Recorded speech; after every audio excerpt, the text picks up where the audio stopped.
Je vais vous faire ici un résumé de cours sur les relations. Donc, je vais donner seulement la définition d'une relation entre deux ensembles. Après, la relation dans un même ensemble et les propriétés seulement. Donc, soit donner deux ensembles, A et B, deux ensembles.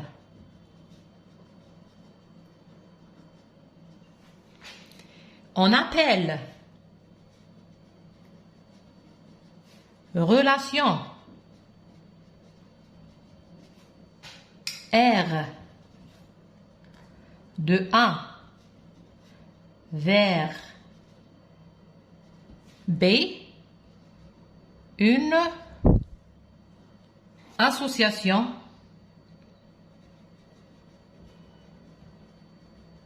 des éléments de A avec des éléments de B. On note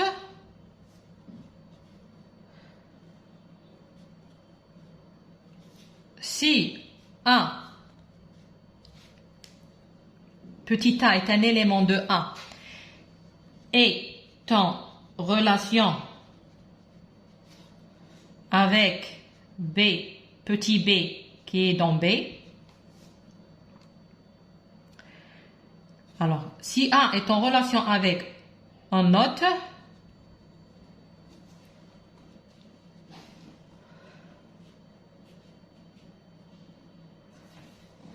A est en relation avec B. A, c'est l'ensemble de départ et B est l'ensemble d'arrivée.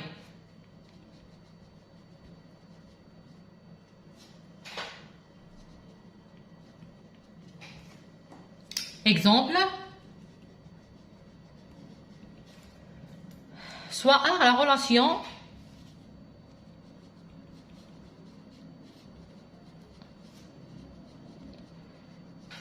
de l'ensemble A qui est égal à 0, 1, 2, 4 dans ou bien vers l'ensemble B qui est égal à 1, 3, 4, 5 défini par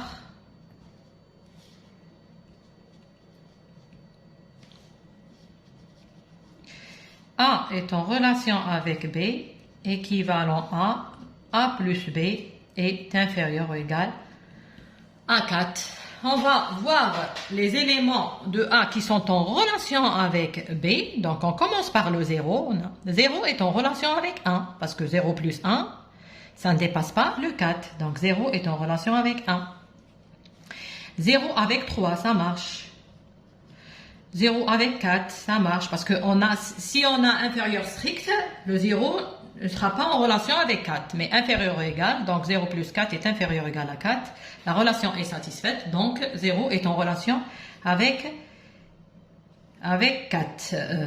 Avec 5, non, ça dépasse. Après, on passe à 1. 1 est en relation avec 1. 1 est en relation avec 3. 1 avec 4, non. Parce que 1 plus 4, ça dépasse le 4. On passe à 2. On a seulement 2 est en relation avec 1. Parce que 2 plus 3, c'est égal à 5. Donc 2 est en relation avec 3. Donc toujours, le premier élément appartient à l'ensemble de départ et le deuxième élément appartient à l'ensemble d'arrivée. On passe maintenant à la relation dans un même ensemble. Relation dans un ensemble, le départ c'est A et l'arrivée c'est A. Donc deuxièmement, relation dans un ensemble.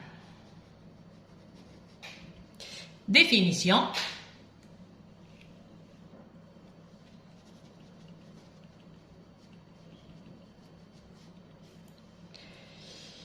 On appelle relation dans un ensemble A, on appelle relation R dans un ensemble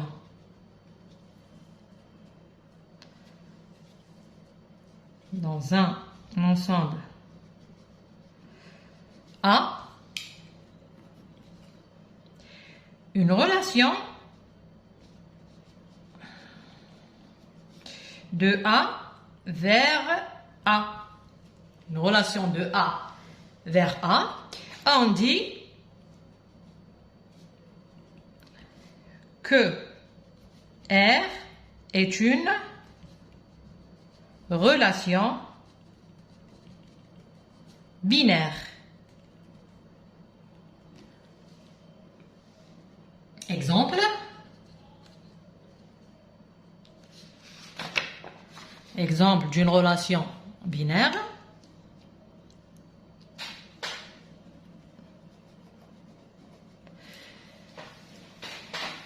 Soit donné l'ensemble A, 1, 2, 4. A est en relation avec B, équivalent à A divise B dans Z, c'est-à-dire la division est dans l'ensemble des nombres relatifs Z. Donc, 1 divise lui-même, donc 1 est en relation avec 1. Chaque élément divise lui-même, donc 2 est en relation avec 2. 4 est en relation avec 4. 1 divise tous les autres. 1 est en relation avec 2 et 1 est en relation avec 4. Ça reste 2 est en relation avec 4.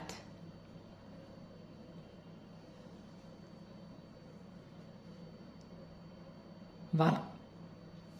On passe aux propriétés.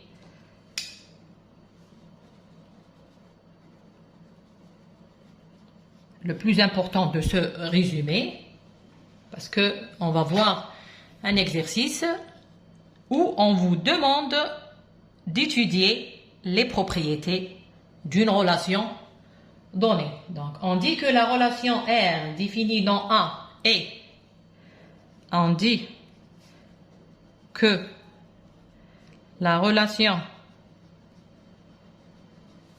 R définie sur A est réflexive,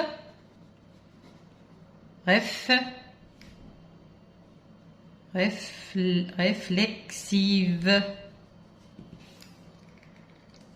si chaque élément est en relation avec lui-même, comme cet exemple. Chaque élément divise lui-même, donc cette relation est une relation réflexive. Donc, quel que soit x dans A, x est en relation avec x. Si on a cette propriété pour tous les éléments de A, donc la relation est réflexive. La deuxième propriété, c'est relation symétrique.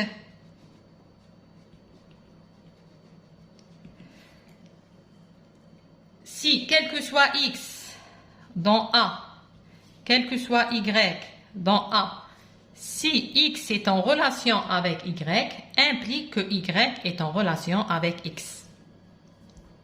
Par exemple, ici, si 2 divise 4, alors 4 divise 2, chose qu'on n'a pas ici, dans Z. Si c'était dans R, c'est une relation symétrique. Mais la division dans Z, on a 2 divise 4, mais 4 ne divise pas 2. Donc, cette relation n'est pas symétrique. On passe à la troisième, antisymétrique. Antisymétrique. On dit qu'une relation est antisymétrique, c'est quel que soit x dans A, quel que soit y dans A, x est en relation avec y et y est en relation avec x, ça implique que x est égal à y.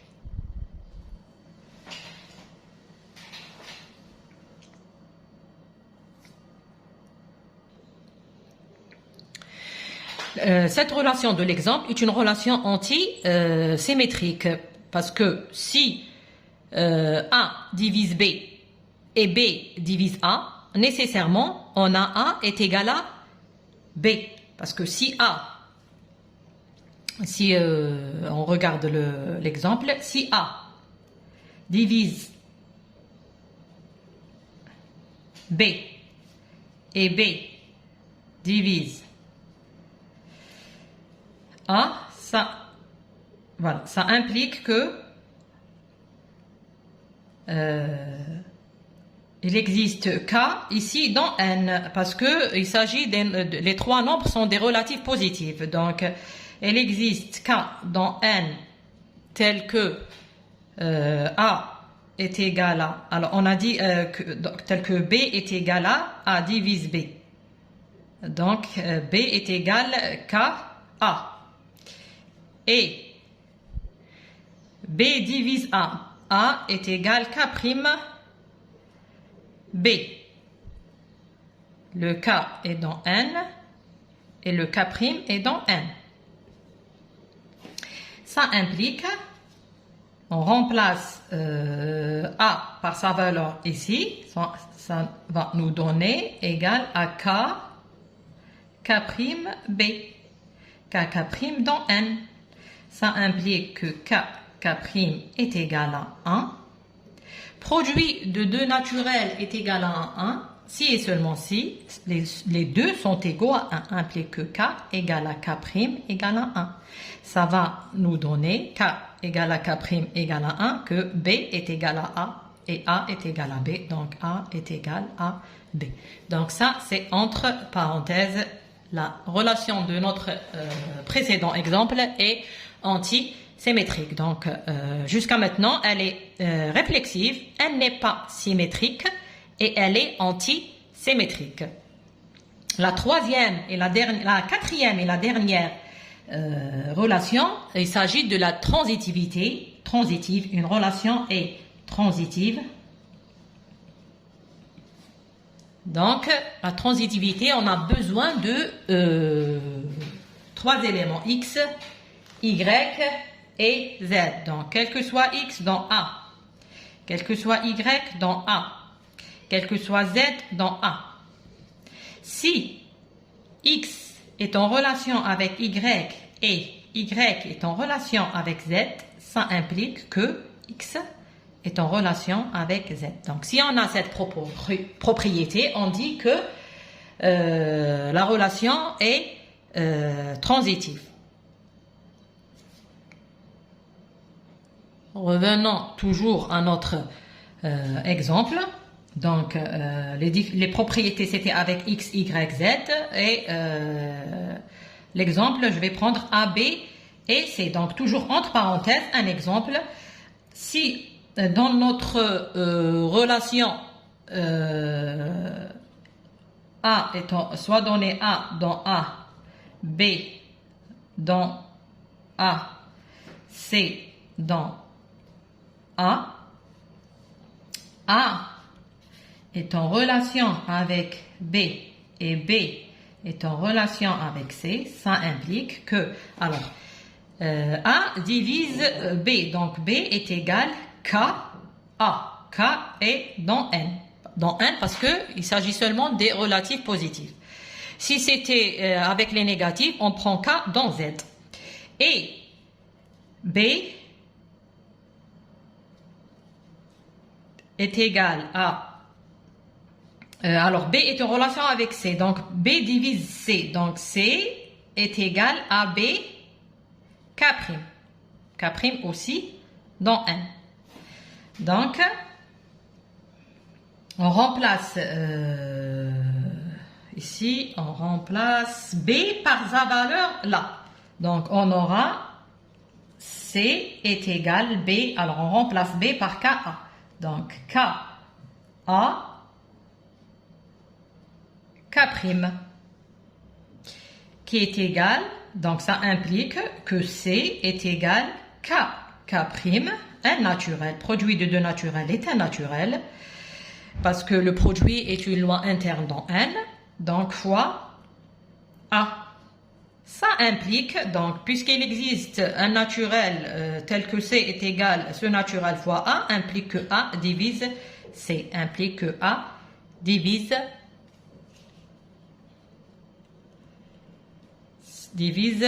C. Donc, ça implique que A est en relation avec C. Donc, dans notre exemple, cette relation, elle est transitive. Un petit exercice d'une relation dans l'ensemble des réels R. X est en relation avec Y si et seulement si X fois Y est supérieur ou égal à 0. La question, étudier les propriétés de cette relation. Donc, on commence par est-ce que cette relation est réflexive? Pour montrer qu'une relation est réflexive, il suffit que tout élément est en relation avec lui-même. Est-ce qu'on a tout réel est en relation avec lui-même? Donc, la propriété de la réflexivité, vous travaillez seulement avec un seul élément. Donc, soit donné X dans R. On écrit sur le brouillon ou bien sur la copie directement, à la place de Y, on met le X. Donc, X, est-ce que X fois X satisfait cette relation? Donc, on a ici X fois X est égal à X au carré. Et il est supérieur ou égal à 0, quel que soit X dans R. Donc, X est en relation avec lui-même, implique que X est en relation avec lui-même. Donc, cette relation est réflexive, implique que R est réflexive. C'est bon? Donc, une relation réflexive, mettez à la place de Y votre même élément X, si il satisfait à l'équation qu'il vous donne, ou bien à une inégalité, ou bien à une, je sais pas, si vous travaillez dans les ensembles, ou bien avec les matrices, ou bien l'essentiel, il faut que votre élément est satisfait à la relation donnée, c'est-à-dire qu'il est en relation avec lui-même. Deuxième propriété, est-ce que cette propriété est symétrique? Symétrique, on a besoin de deux éléments, X et Y. Donc, soit donné, soit X dans R et soit Y dans R. X est en relation avec Y, la proposition de la symétrique, de la relation symétrique. Vous commencez par X est en relation avec Y. Est-ce que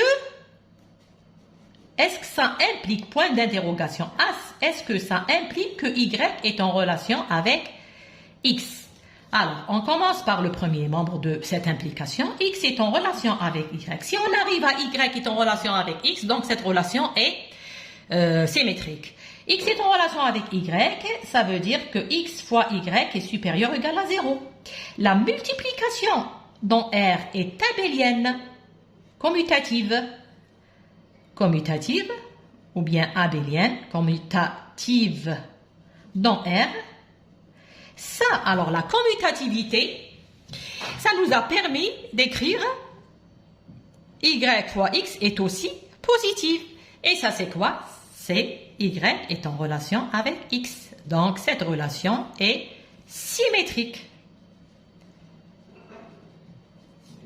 Troisième propriété. Est-ce que cette relation est antisymétrique? Une relation antisymétrique, donc si X est en relation avec Y et Y est en relation avec X, si on trouve que X est égal à Y, alors cette relation est antisymétrique. Ici, je ne vois pas qu'elle est antisymétrique parce que je peux trouver deux réels, le produit est positif, par exemple ici, 2 est en relation avec 3, parce que 2 fois 3 est égal à 6 et elle est supérieure ou égale à 0. Et 3 est en relation avec 2, parce que 3 fois 2 égale à 6 est supérieur ou égal à 0. Mais, ou bien, 2 différent de 3 implique que cette relation n'est pas antisymétrique. Donc, c'était avec un contre-exemple. Toujours pour montrer une négation, il suffit de trouver un contre-exemple. Exemple, on passe à la transitivité. Transitivité, on a besoin de 3 éléments. X dans R, Y dans R, Z dans R. Donc, il faut montrer que X est en relation avec Y et Y est en relation avec Z. Est-ce que ça implique, point d'interrogation, est-ce que ça implique que le premier est en relation avec le dernier, X est en relation avec Z? Donc, on commence toujours par le premier membre. Si on a le deuxième, c'est que cette propriété est satisfaite. Alors, on a la propriété. Si on peut pas y arriver au deuxième membre, si on n'a pas la propriété et on cherche un contre-exemple. Donc, pour montrer la propriété, on le montre pour x, pour réflexif pour x quelconque, pour antisymétrique et symétrique pour x, y quelconque, pour la transitivité pour 3 éléments quelconques. Mais pour montrer que la négation, qu'on n'a pas la propriété, il suffit un contre-exemple. Voilà. Donc, on commence par le premier membre. X est en relation avec Y, ça donne X fois Y supérieur ou égal à 0. Et Y fois Z supérieur ou égal à 0. Ça implique, ici, on a 2 quantités positives ou nulles. On peut faire, donc on a cette quantité fois cette quantité est supérieure ou égal à 0. Donc X, Y fois, on peut mettre les parenthèses, fois Y, Z est supérieur ou égal à 0. On peut enlever les parenthèses parce que la loi multiplicative est associative.